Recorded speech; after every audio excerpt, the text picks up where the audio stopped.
Hello दोस्तों, नमस्कार। Online classes में आप सभी का स्वागत है।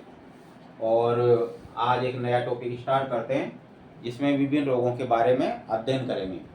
ये पीटीआई के एग्ज़ाम में, रीट का जो एग्ज़ाम होता है उसमें और अन्य जो कंपटीशन होते हैं उसमें भी आते हैं। इसमें क्या होता है कि आपका जो फर्स्ट पेपर है उसमें से मतलब एक दो, चाहे जीवाणु जनित हो, वायरस जनित हो या प्रोटोजोआ जनित हो, ये रोग आते हैं। विश्वास नहीं तो आप देख लेना पुराने पेपर उठा करके। तो ये जो मैं जो नोट कराऊंगा इसमें से निश्चित है कि एक क्वेश्चन जरूर आएगा इसमें से।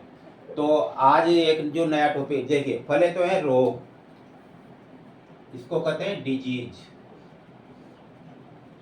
ये तो जो रोग होते हैं, तो ये रोग किसी भी कारक द्वारा होते हैं। स्वयं रोग कोई सा भी नहीं होता, या चाहे वो जैविक कारक हो या फिर अजैविक कारक हो, उनके द्वारा होते हैं ये। अब यहाँ पर अजैविक कारक भी होते हैं और जैविक कारक, लेकिन पहले अपन चलते हैं जैविक कारक के ऊपर, यानी प्रमुख रोग उनके रोगजनक।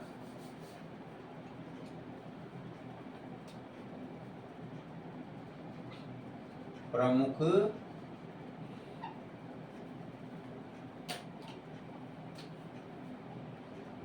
रोग व उनके रोग जनक व प्रभावित अंग।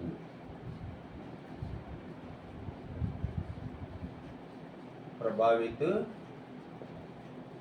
अंग, तो इसमें से तीन चीजें होती है। एक तो जैसे रोगजनक, यानी जिससे रोग होता है वो।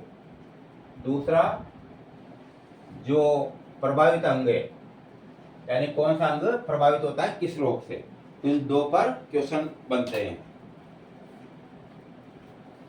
तो देखिए पहला, यहाँ देखेंगे हम, जैसे पहला है ना, एक तरफ रोग का नाम,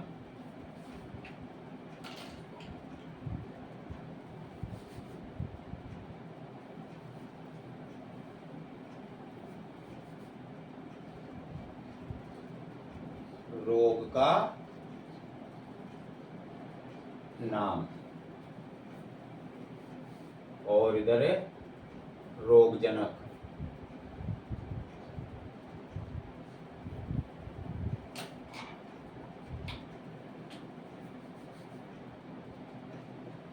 रोगजनक और प्रभावित अंग। प्रभावित अंग, यानी कौन सा अंग प्रभावित होता है।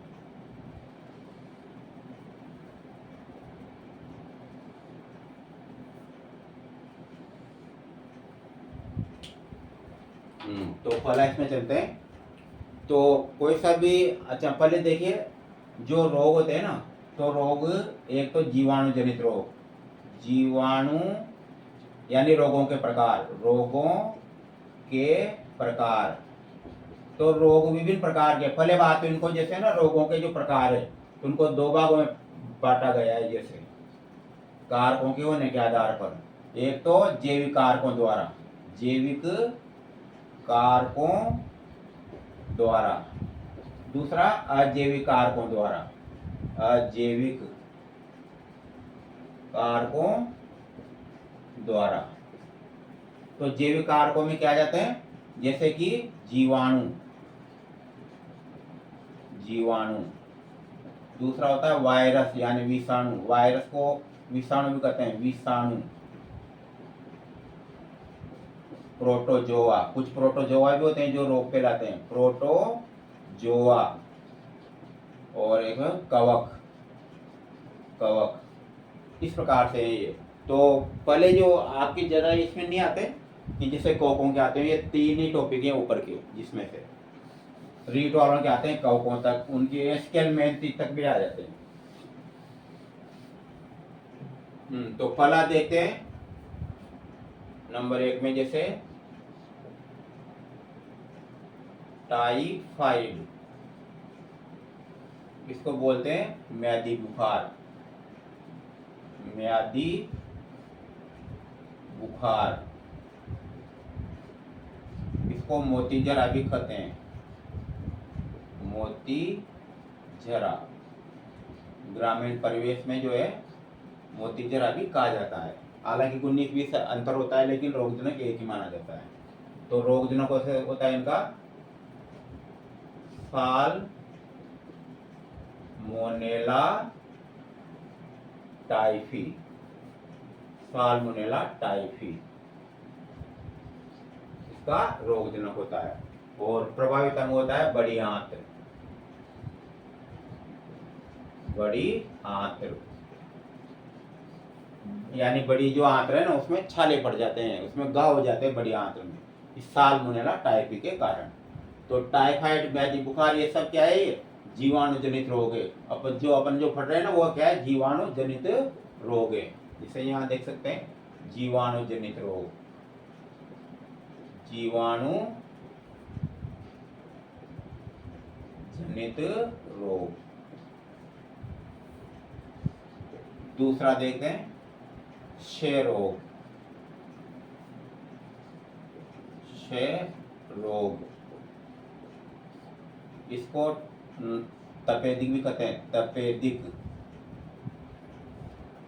तपेदिक यानी टीबी, जिसको टीबी कहा जाता है। ट्यूबर बेसिलस, ट्यूबर बेसिलस जो होता है ना उससे इसका नाम बना है ये। तो क्षय रोग, तपेदिक, जो टीबी जो नाम बना है टीबी, इसका जो रोगजनक होता है उसके नाम पे बना है। जैसे कि ट्यूबरक्लोसिस बेसिलस ग्राम कोलाई, ट्यूबरक्लोसिस बेसिलस, बी का मतलब बेसिलस, ग्राम कोलाई, तो उससे बना है। ट्यूबरकिल भी इसको शॉर्ट में कहा जाता है। इसका जो रोगजनक होता है वो होता है ट्यूबरक्लोसिस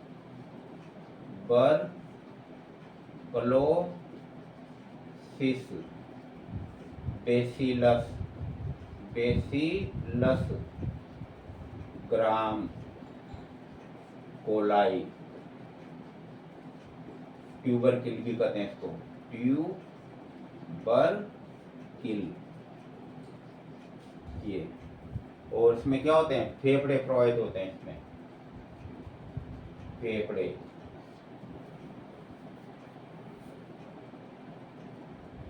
इसके बाद आते हैं हैजा,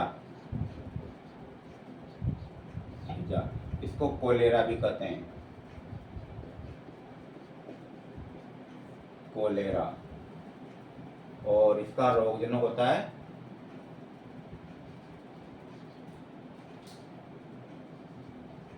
विब्रियो कोलेरी, विब्रियो कोलेरी या विब्रियो कोलाई होता है। इसमें होता है प्रभावित पाचन तंत्र, पाचन तंत्र, विशेषकर आमाशय, आमाशय, आहार नाल, आहार नाल, ये महामारी के रूप में फैलता है। नंबर 4, कोई एक और इसी टाइप का ही कुष्ठ रोग, कुष्ठ रोग नाम सुना होगा, जिसको फोड़ भी कहा जाता है। कुष्ठ रोग होता है जिसको फोड़ कहते हैं। तो इसका रोगजनक होता है माइकोबैक्टीरियम,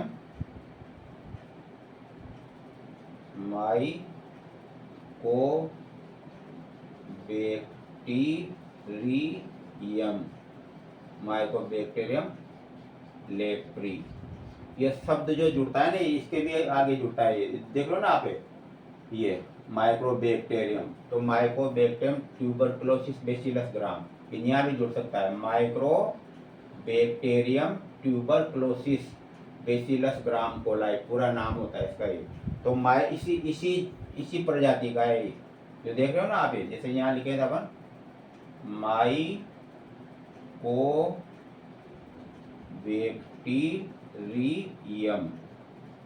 माइकोबैक्टीरियम ट्यूबरकुलोसिस बेसिलस ग्राम कोलाई, इसका पूरा नाम होता है। तो उसी मतलब उसी कुल का सदस्य है एक प्रकार से। इसलिए इसमें जो ट्रीटमेंट चलता है ना स्ट्रेप्टोमाइसिन, वो इसमें भी काम आता है वो कुष्ठ रोग में।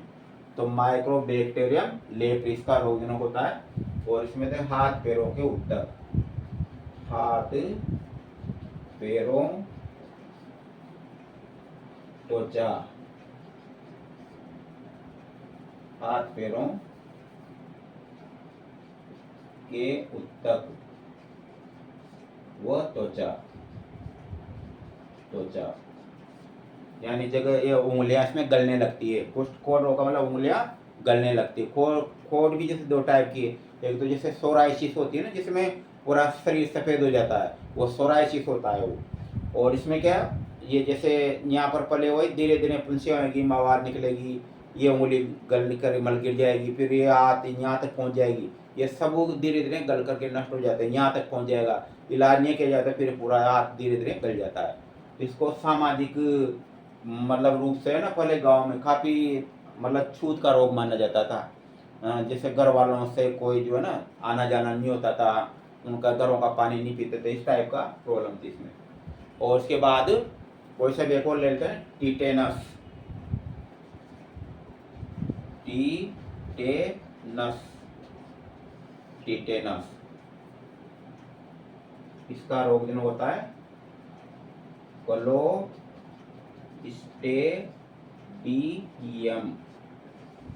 Clostridium tetani, tetani, Clostridium tetani. और इसमें होता है तंत्रिका तंत्र, मांसपेशीय तंत्र, मांसपेशीय तंत्र, गर्दन व हाथ पैर, गर्दन व हाथ पैर यानी मुड़ जाते हैं ये, मतलब धनुष के समान मुड़ जाते हैं, तो इसको धनुषाकार रोग भी कहा जाता है। टिटेनस को क्या कहते हैं, धनुषाकार रोग भी कहा जाता है। तो इसमें मुख्य से तो भाई नियंत्रण कहाँ से होता है, तंत्रिका तंत्र से। तो मुख्य रूप से क्या होता है, तंत्रिका तंत्र। तंत्रिका तंत्र जब डैमेज हो जाता है तो मांसपेशियां प्रभावित होती है, और मांसपेशियां होती है तो फिर गर्दन और हाथ पैर मुड़ जाते हैं। पहले से इसका ट्रीटमेंट है, ये मानो टेटवे का एटीएस इंजेक्शन लगाते हैं ना, एंटी टिटेनस सॉल्यूशन, ये वाला इंजेक्शन लगता है 24 घंटे के अंदर अंदर। कोई भी घाव हो गया किसी भी कारण से, जैसे लग गया मतलब चोट लग गई, मतलब अब ये जरूरी नहीं कि जैसे दार चाकू से कटो टिटेनस ये टिटेनस होएगा, ऐसे ऐसा कोई जरूरी नहीं है। डिपेंड करता है कि घाव मतलब किस टाइप से लगा है। जहाँ पर जैसे गोबर युक्त मृदा, मतलब जहाँ पर गंदगी वाला स्थान हो, काफ़ी पुराना चाकू हो, है ना, इस टाइप से डिपेंड करता है ये। तो पहले से तो उपचार इसका, लेकिन अगर बाद में जैसे रोग हो गया फिर ये, तो फिर ये 6 महीने बाद 3 महीने बाद भी प्रकट हो सकता है और फिर बचाया नहीं जा सकता है। तो इस प्रकार से आज हमने जो है 5 रोगों का अध्ययन किया, बाकी कल अध्ययन करेंगे।